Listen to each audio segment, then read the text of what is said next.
In number 8, Dan took 12.5 seconds to run the 100-meter dash. He calculated this time to be approximately this many minutes or this many hours. So we want to convert seconds to minutes and hours. So in order to convert, what we need to do is multiply 12.5 seconds times this ratio. 1 minute is 60 seconds. Reason why we put the seconds in the bottom is we want these seconds to be able to cancel, and that's how it works with fractions. So what I'm going to do is put this over 1, and I'm going to do 12.5 times 1. I get 12.5. 1 times 60, I get 60. I'm going to put 12.5 divided by 60 in my calculator. I get 0.20833 minutes.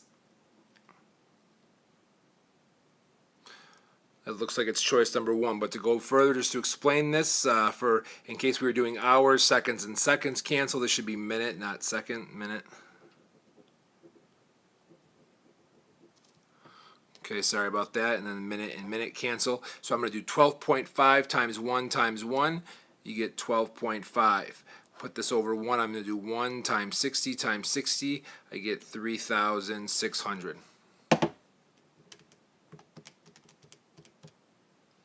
I get 0.00347. Now this label was left, so I'm going to say that this is this many hours, and that's not one of the choices. To solve number 9's inequality, what I started by doing on the right side was by distributing. I get 5x minus 20. So now in this case, I'm going to move the 3x over here. I'm going to add the 20 over here. I get 22 is less than or equal to 2x divided by 2. I get x is greater than or equal to 11, which would be choice number 4.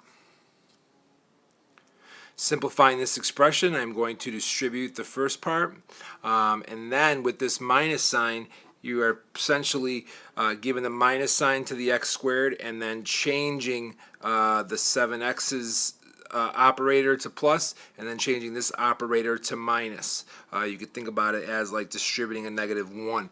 I know some people learn it that way. 3x squared minus x squared, I get 2x squared. This is acting like a negative 3.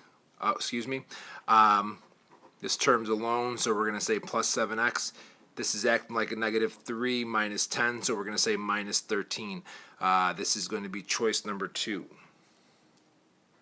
In number 11, we're talking about the range of this function. The range is how high and how low the graph goes. So this is my graph in my calculator.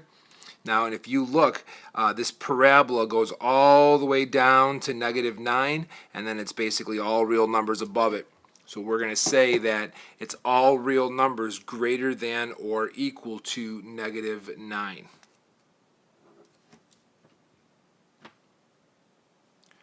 The easiest way to solve number 12 would be to put it into your calculator.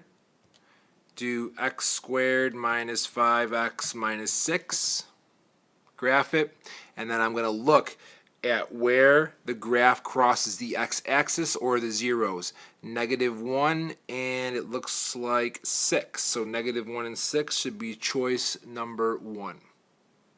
In number 13, it said the first term is 4 and the common difference is 3. What is the fifth term? So if my first term is 4, I basically added 3 every time, and I found my fifth term to be 16.